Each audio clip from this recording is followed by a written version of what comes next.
15 years, the damage that load shedding has brought to this economy has been incalculable.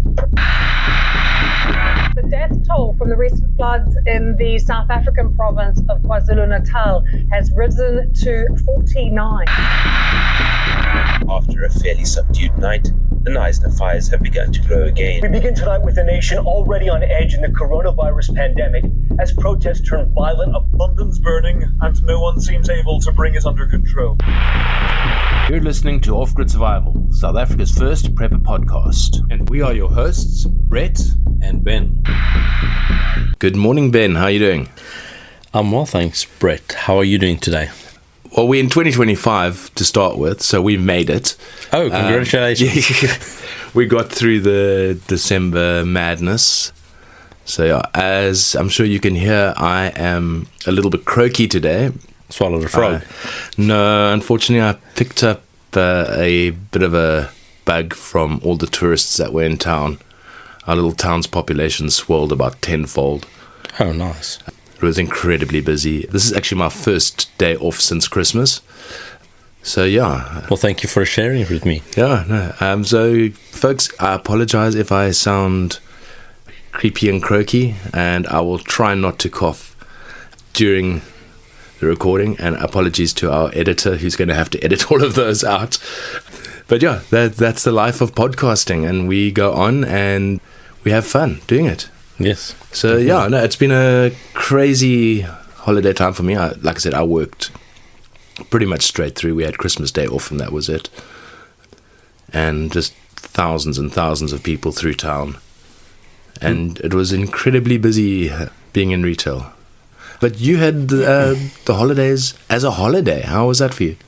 It was terrible. I was sitting at home, watching movies, and playing with my chainsaws occasionally. It was terrible, so boring. Today's actually one of the best days.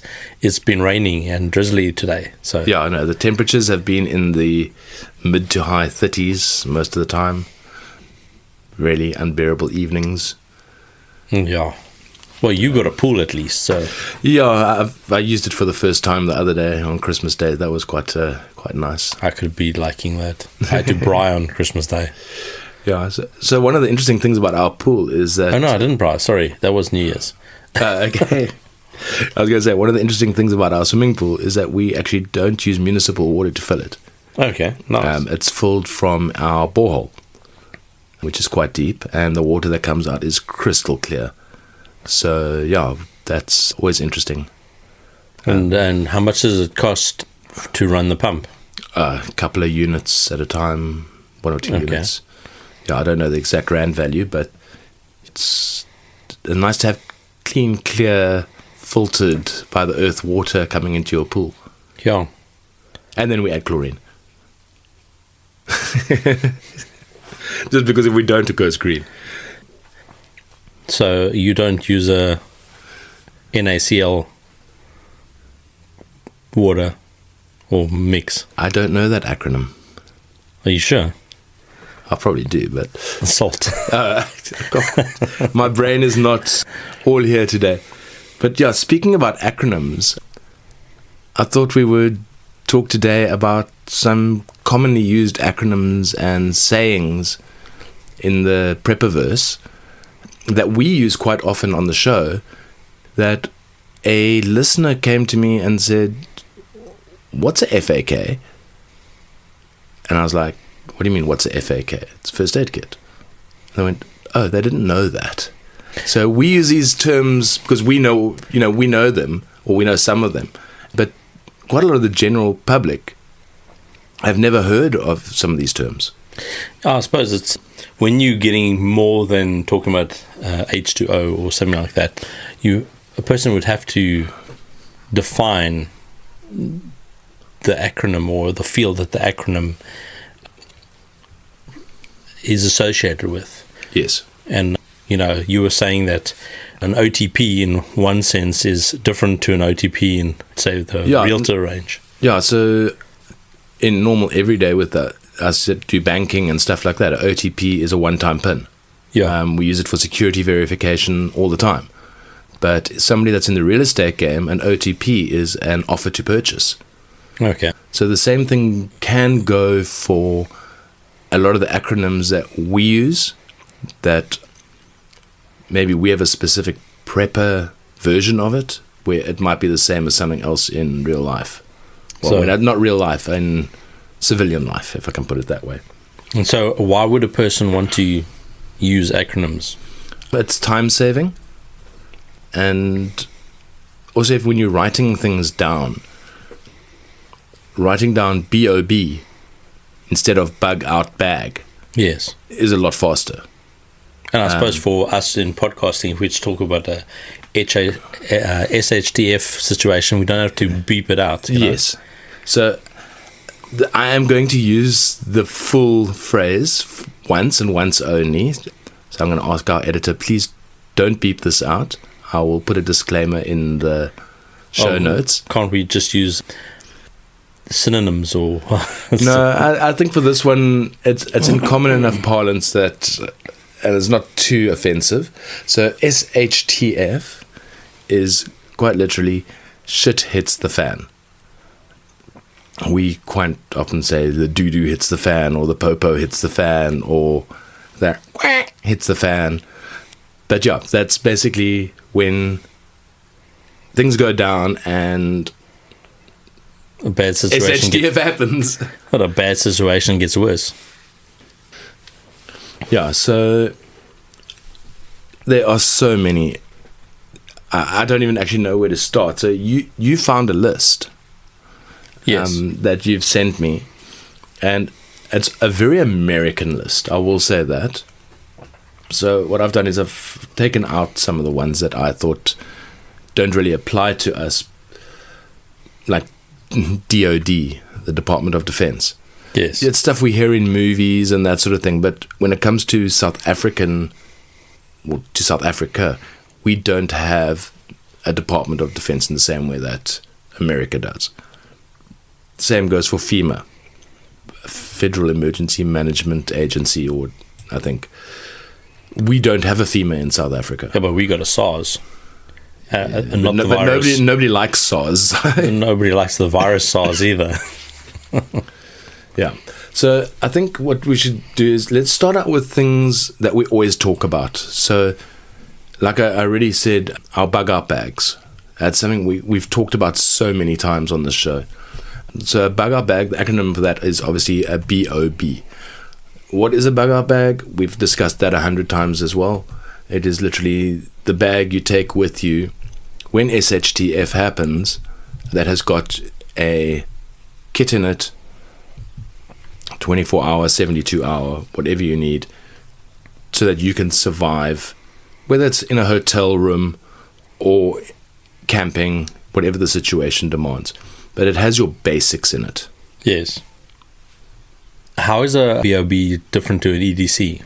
So an EDC, which is an everyday carry, is something that you've always got on you. So for me, my EDC is the bag that I take to work every day. That's got a little survival kit in it. It's got a knife in it. It's got a multi-tool. It's got a torch. But it doesn't have a range of clothing. It doesn't have MREs in it, that sort of thing. What's an MRE? See, this is where we get very, very quick. Meal ready to eat, MRE. So it is something that you can quickly open up and you can eat, heat and eat. There's a couple of different versions. Okay. So that's what we talk about in prepping. Yeah. But in what is it called? Common usage, we use a lot of... Sorry, my brain's catching up to my head. I mean, my mouth's catching up to my brain. One of the most common things we use abbreviations that if you've ever done a first aid course, yeah, you would have had, you would have come across ABC. You would have come across CPR. Yeah. And AED. Yeah. And BLS. And EMS. And these are all ways of quickly, it's like ABCs, so you can airway, remember. breathing, circulation. Yeah, CPR. Cardiopulmonary resuscitation. AED. automated external defibrillator. Yeah. Yeah. And BLS is basic life support. Yeah. EMS is emergency medical services. So we without thinking about abbreviations, we get so used to using them. We watch American medical shows, whether they're drama or trying to be more accurate. We watch things on military action videos, that type of stuff, Skidskop and Donut and all that type of thing.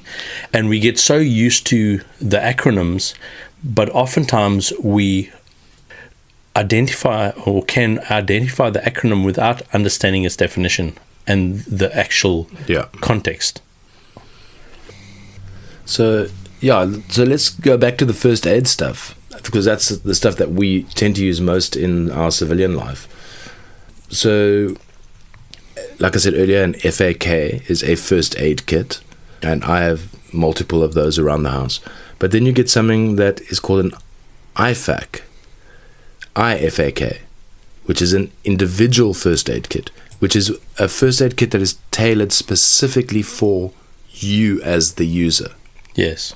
And that's why if you hear, especially South Africa, but if you hear us talking about a FAC or a IFAC and it's not bleeped out or you understand, Yeah. we're not sneaking one in. Yeah. Then, sorry, I'm just going down this list over here quick. Where are they gone now? Yeah, you mentioned CPR, which is cardiopulmonary resuscitation. Ah, okay. Did you just type all this out? Yeah, no, I typed it very quickly. Okay, so with first aid, we've got your usuals, your CPR, which is cardiopulmonary resuscitation, which is basically talking about chest compressions and assisted breathing. Then one that's not commonly used but is quite useful is CMS, consumable medical supplies. So that would be any medications that you take, even things like bandages. Those are all consumables. Yes. So from a prepping point of view, anything that we're going to use that we cannot reuse is a consumable medical supply when it comes to first aid. That was quite a new one to me, but it makes a lot of sense. Things like antibiotics, bandages, plasters, antiseptic liquids, medication, that sort of thing. Then we have something like BP, blood pressure. Blood pressure, yeah. And we've talked about our FAKs and our IFACs. And then you get quite a common one that is first aid as well as a lot of other things, which is ICE.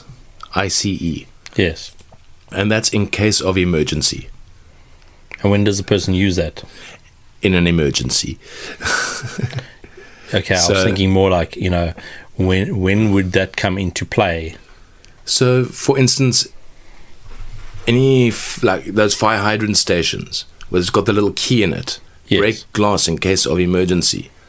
That's the kind of thing, or something that's put aside for specific emergency situations. Yeah, you can have a ice kit, but having an ice kit, each situation is so dependent. Yeah. I know what we use ICE for is when you save a contact in your phone, you put ICE dash and you put the person's name. Yeah. And what I've learned in the past is, I'll have ICE dash my dad's full name and in brackets dad. Yes. So that if a person's looking on my phone, they can type, they don't know who I am, and they type in dad. Yeah. It can, now you can set your emergency contacts so that people can actually phone from your phone while it's locked, an emergency number. But it also helps to have, because if your phone can be unlocked with a fingerprint, they can unlock it with a fingerprint and search ICE, and they come up with all your emergency contacts. Yeah. You can have your wife's name and in brackets wife. I think the Samsung phones, you can actually set it that your ICE contacts scroll across the bottom of your phone when it's locked. Yeah, no, I don't want that. It is that thing. It's when I've done first aid courses and stuff, I've spoken to guys about it. Yeah, there you go, on your phone. Yeah. You see, if I push emergency call, it'll bring up my emergency numbers, and so a person can just click it and phone. Yeah, sorry about this. Okay, let's go back to the one thing we always talk about, and that's like the bags and the different types of bags. So we've already mentioned today BOBs, which is your bug out bag, and your EDC, which is your everyday carry bag. But some of the other things are one I hadn't heard of, which is a blob, a BLOB, a blackout bag. So again, this is American. We're South African. We would call it a load shedding kit as opposed to a blob. Okay. But it's basically something, candles, matches, torch, things to use when the power goes out. So for us, EDC. Pretty much, yeah. Although it has been a good 8-9 months since we've had load shedding. True, but it's not ingrained in us. Yeah, we just expect it. Yeah, make sure your batteries are charged, everything is charged. We had the lights flickering at work when it switched over from solar to Eskom the other day. And you just hear people groaning, going, "Oh, is it load shedding again?" And the lights came back on, so it was like, "Oh, thank goodness!" Yeah. Okay, but other types of bags, everyday carry, a GHB. I found this one. I hear the American guys talking about this quite often, and they either call it a vehicle kit or a GHB. There's so many different bags. I'm the kind of guy that's of the opinion that you have your EDC and you have your bug out bag. You don't need an EDC, a bug out bag, a 72-hour bag, a get home bag, a vehicle kit, because all you're doing is using the same equipment over and over again with slight variations. But a GHB, a get home bag, apparently is for a person that is going to be walking home. So they're at work, SHTF happens, and they've got to get home. They would then use their get home bag, which is in their car, because they can't use their car. But that would be for us our EDCs. But your get home bag, wouldn't that be like in your cache somewhere? So you got whether it's a storage locker or a whatever, even your locker at work, and you have a GHB in there, so that. And it might not be your only one. So you got one there, one somewhere else, so that when you find yourself in a problem and you need to get home, all you have to do is get to your cache so that you can get home. If that's an option that you can do, like I don't have lockers at work. Yeah. And quite often I'll walk to work. I'm lucky enough that I live close enough to work where I can do that. But yeah, anybody that lives in the city, one of the biggest cities or something like that, in South Africa, we don't really want to leave bags and stuff in our car. Cars get broken into on such frequent occasions. I suppose if you're working in an office environment, you could have a tog bag stashed under your desk. But how long would it stay there? Yeah. These are the kind of things we have to think about in this country that's different to other first world countries. Well, that's also how big would that bag have to be? If say you had to get back and it was a 15-kilometer walk, well, so less than 10 miles, it's going to take you a bit, especially if you have to do it without being trailed or noticed or anything like that. So you need water. You need a torch. 24 hours food.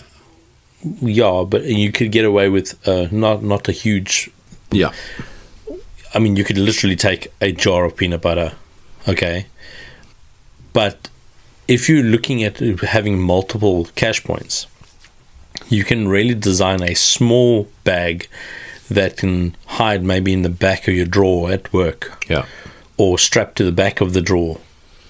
Underneath or somewhere where it is less noticeable, Obviously, that's if you work in a big office. So I suppose what you could do with something like this is have a tog bag, which is like a gym bag. Yes. And have some dirty gym clothes in it. And underneath that, have a lightweight day pack that folds up. And then have some other equipment, like I said, stashed in your drawer or other way, where you could quickly build a kit between that and your normal EDC. Yes. Well, I know K-Way does these very like small fold-up bags. It's a day pack, but it comes in a little pouch. Yeah, I've got 2 of them here. And you can quickly make a pack that fits on your back. And if that is in the bottom of your EDC, so you can go from a small bag to a backpack very easily. They do cost money. It seems like anything that's lightweight and easy costs a whack of money. I don't know what it would be on Temu. Well, that's something we'll discuss later. Okay. Yeah. Bags, I was looking for a cheap bag. So I found one at K-Way for, I think it was 400 Rand. It's just for the firefighting stuff that I need. It needs to be in a bag, and I really couldn't justify spending 1,300 Rand for a nice Deuter bag of basically the same size. So this sort of a 400 Rand bag was good enough that, if it gets damaged, I'm not gonna cry too long. Yeah. But if a person can find stuff on a place like Temu where you can get a reasonable quality, and this understanding that it is not an EDC, it is a bag that you can open up, pile stuff in, including your EDC stuff maybe, and then put on your back and walk. So it's you can, like you said, you can make a kit very easily. Yeah. Something I've said in the past when it comes to backpacks as well is that we get a lot of military-looking equipment in this country, but in a bug-out situation, you don't want to actually look like the prepared guy.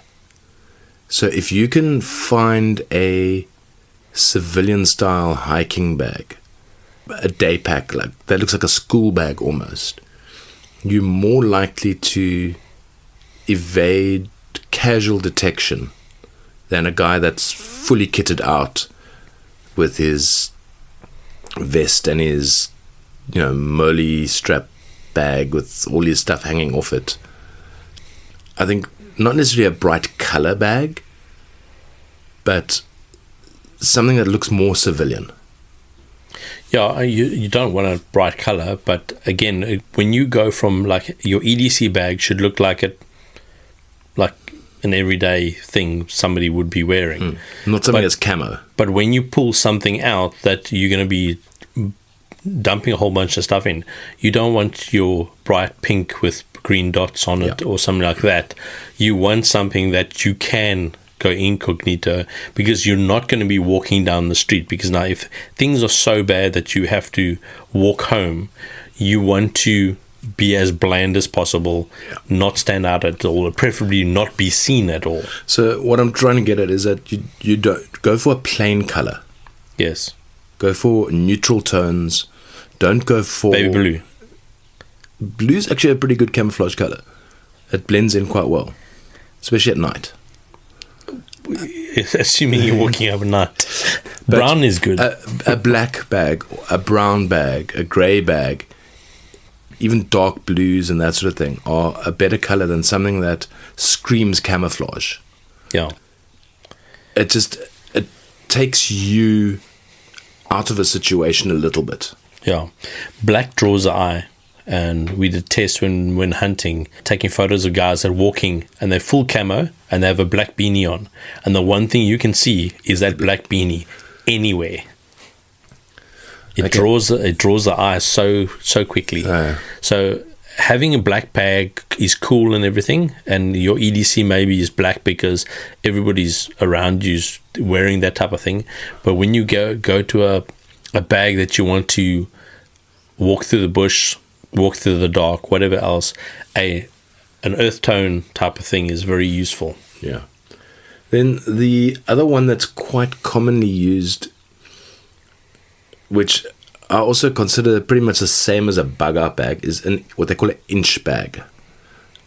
I've never heard that one. Yeah, it's quite a common, the American guys like talking about inch bags. And that's not a measurement. The acronym INCH, I'm never coming home. So it's basically a bag that'll have everything you need. I saw a guy... but that's when you're basically abandoning and like your town's been overrun or your apartment's been overrun or whatever, and you just take that bag and you go. So to me that is a bug out bag. One of the guys I saw years ago, a YouTube video or something, and it must be an inch bag. He was walking around with one of those, but it was his EDC bug out bag and inch bag.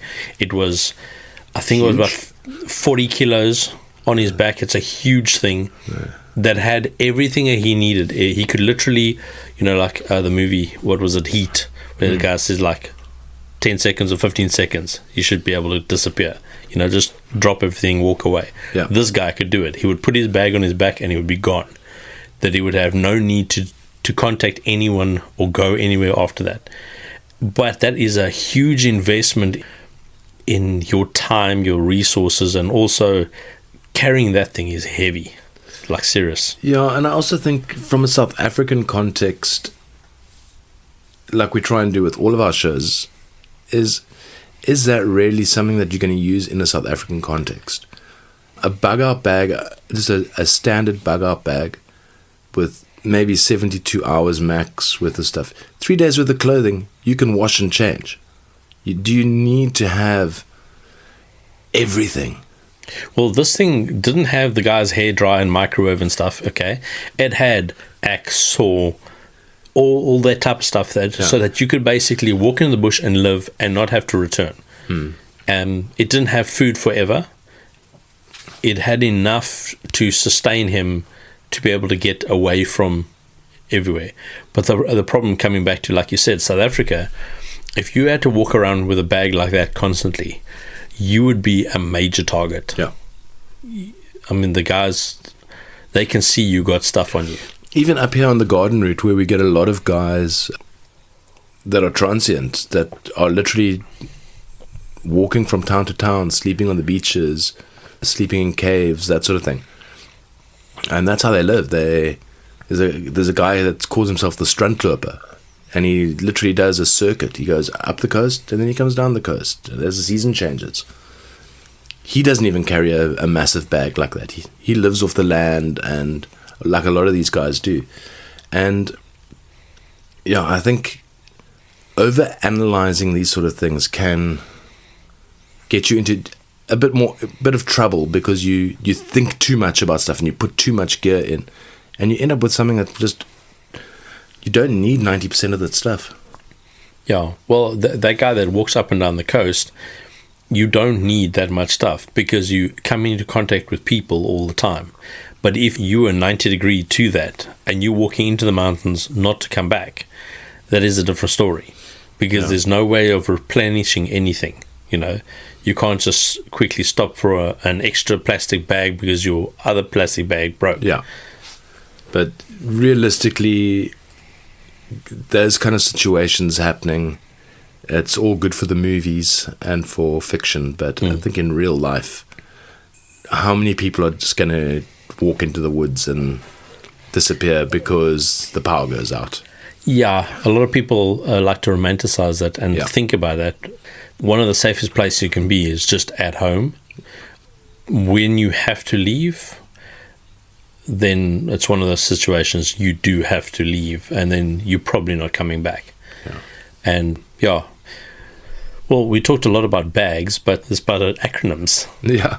One of the usage I see for acronyms is when you're dealing with OPSEC, like operational security, in your MAG, mutually aided group or mutual assist group, to be able to talk about something. So if Brett and I are talking about, I don't know, cans or tuna, okay, and we come up with a way of talking about that somebody else won't understand.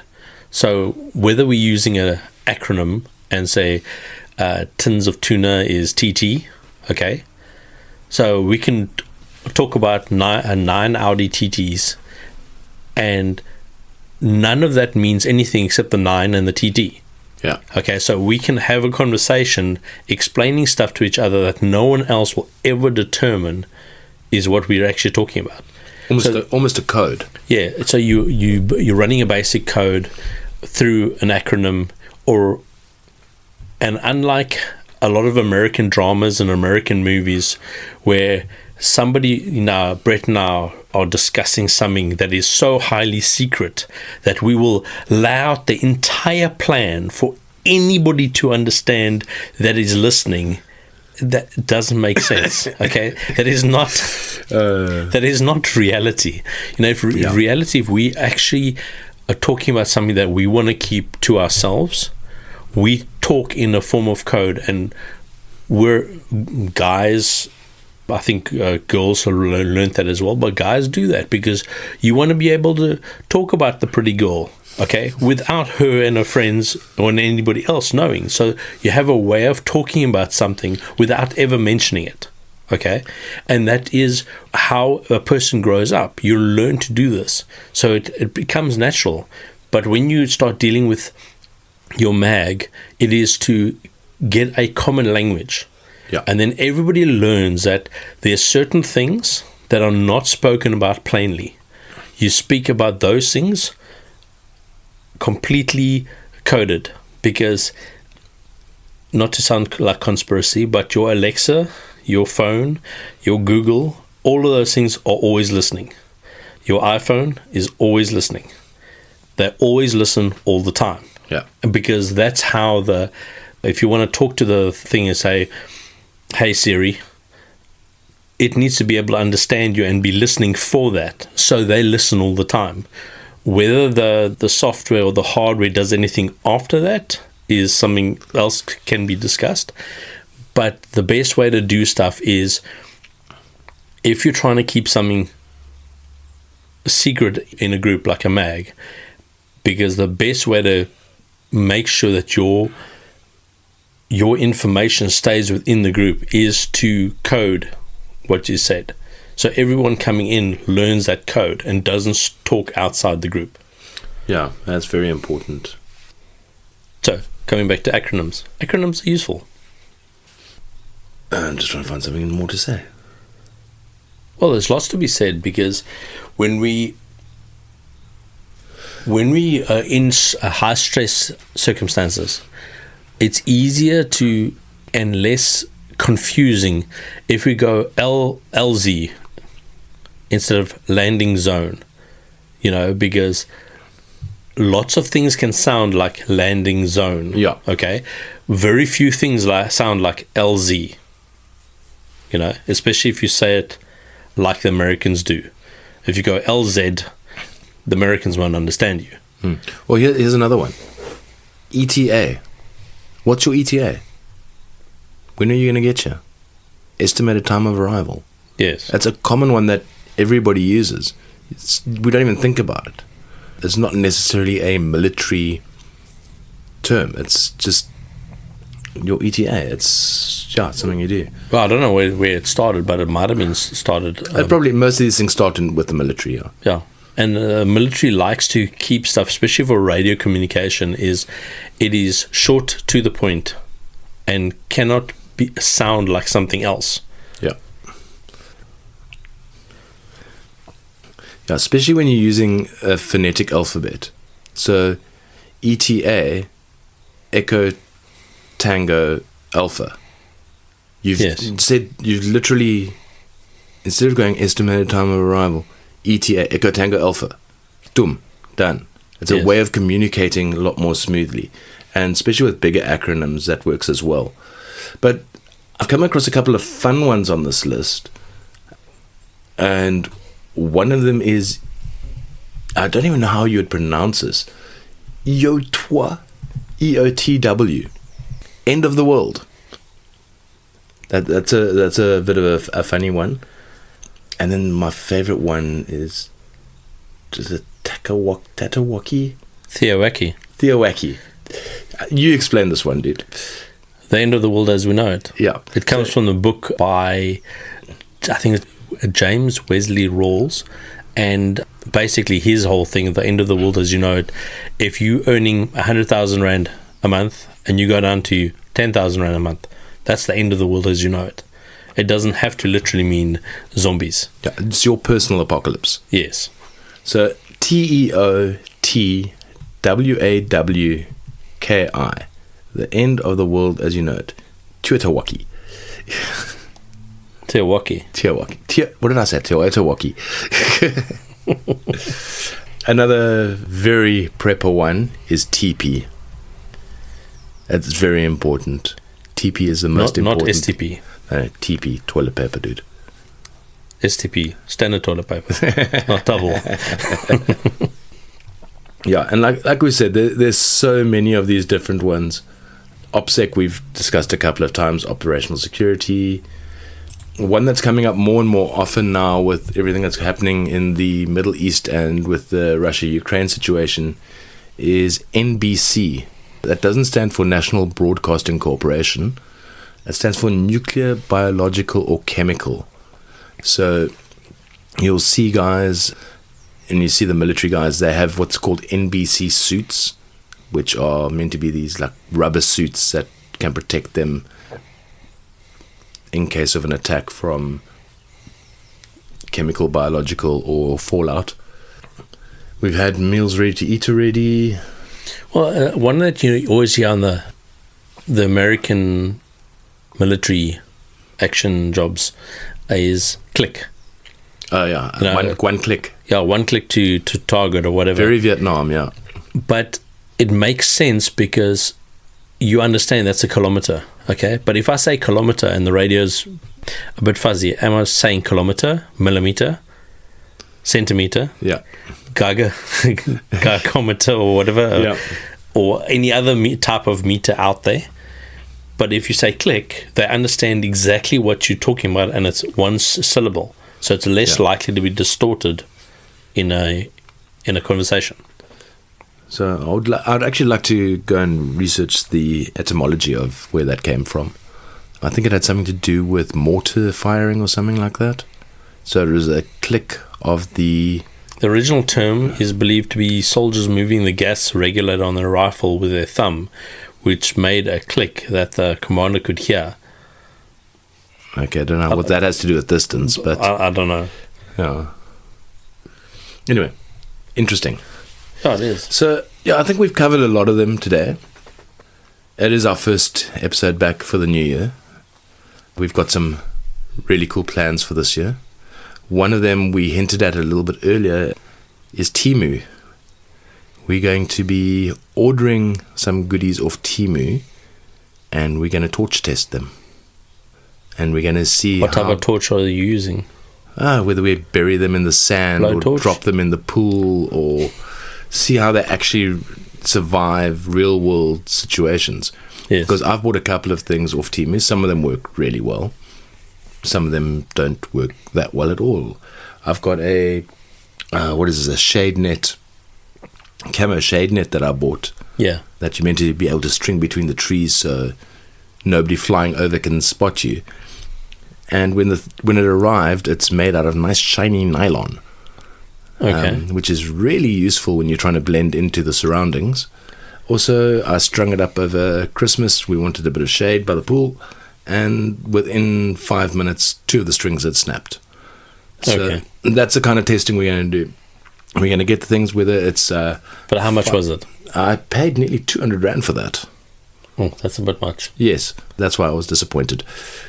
But we'll get things like ferro rods and mess kits, that sort of stuff, and we will actually use them, film little videos, kind of like we did for Rich Winds with the firelighters, put that up on our Facebook, and actually test these things, not necessarily to distraction, but put them through their paces and see if they're worth the 5 Rand or the 500 Rand, whatever we spend on it. Well, it'll also be nice if we can find something in this country, because a lot of us go for stuff from China, because it seems cheaper, but the things come, they might be good or they might be horrible.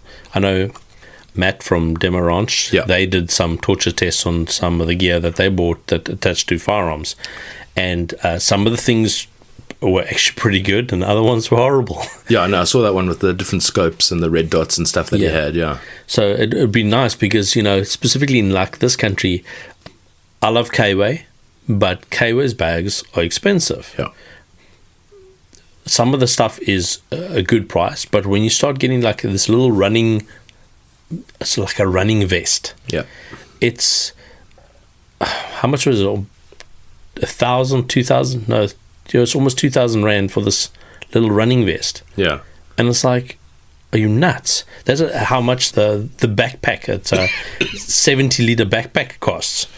And this is a little light vest that you can put a cell phone in and maybe a little something on your back.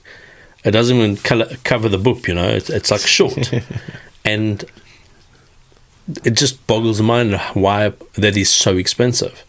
And so if we can get stuff off Temu that, I don't know, is worth the wait and can, in like a repeatable thing, then it is worthwhile. Yeah. But, if, especially if you can find a manufacturer on Temu that delivers, and that's something that we could also say, okay, well, this product actually delivered, or this product was completely different to what was advertised, and don't use this.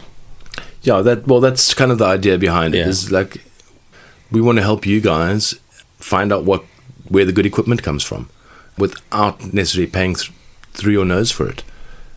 As much as possible, we want to promote South African made and South African assembled goods. When you say South African, do you mean Swaziland and Lesotho, or like South African? Well, if a good product comes from Swaziland, I'm not going to diss it. If it's a good quality product, let's try it out.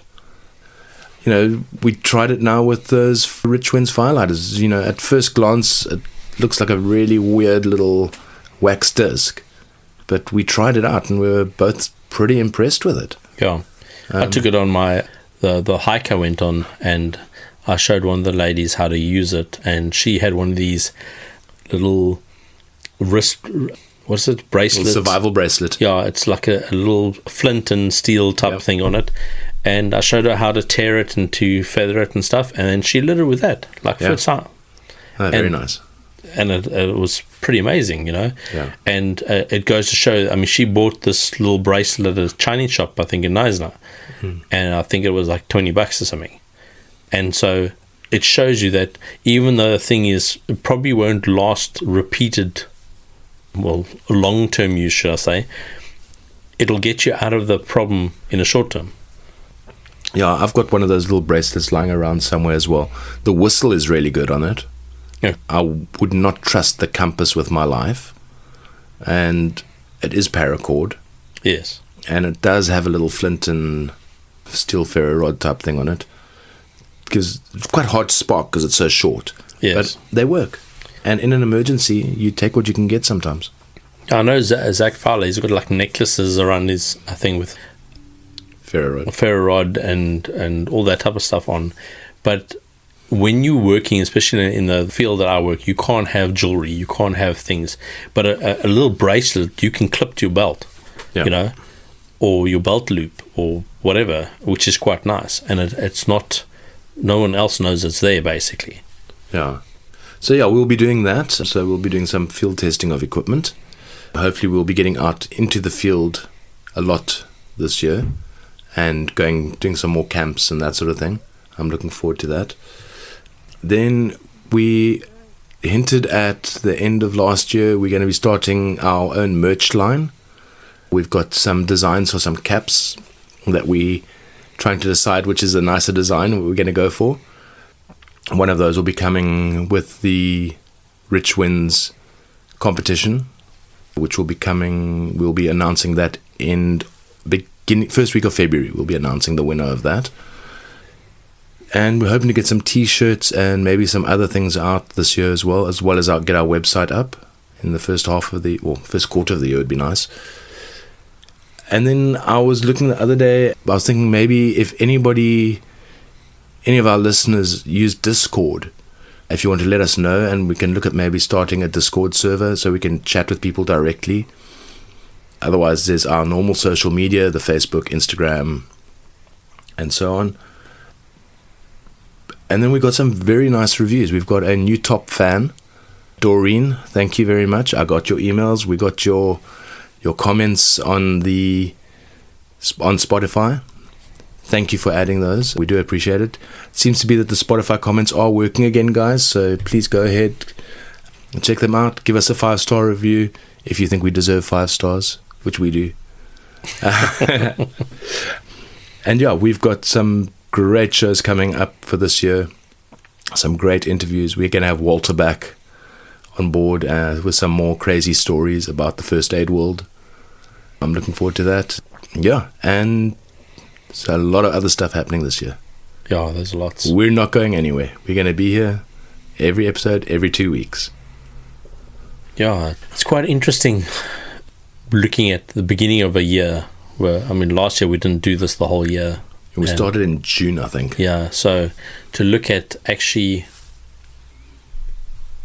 having an anniversary, but specifically when, now we're planning a year, we're looking at going forward and, I don't know, being something, for ourselves as well. It's just I don't want to sound pompous and overestimate our reach, but it's nice to be able to help people understand prepping in South African terms, but also to change their mindset about prepping, because a lot of people prep, but they don't think they're preppers, because in their minds, preppers are these oaks with their doomsday bunkers and 50,000 guns and ammunition, yes.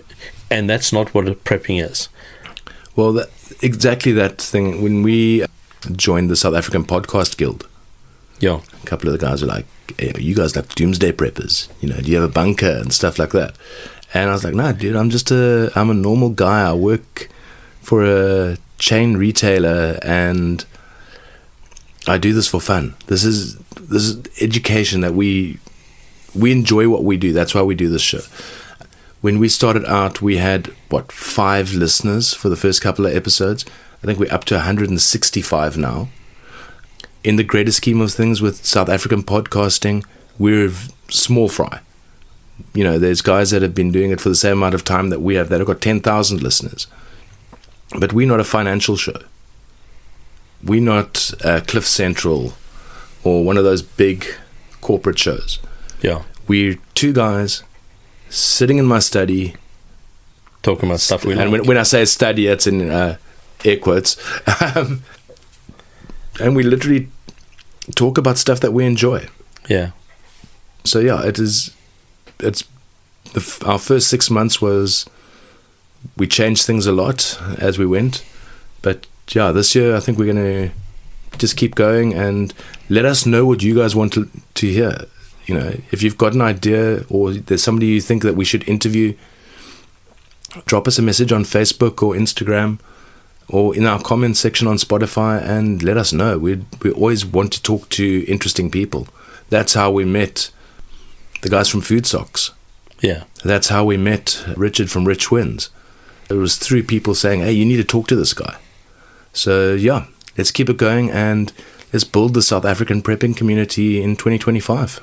Yeah, and it would be nice to have feedback from people about what they think is important to prep, and Brett and I have various interests in what we prep and that type of thing, but both of us understand that knowledge is the best thing to prep, and you can do a lot when you have the knowledge of how to do it.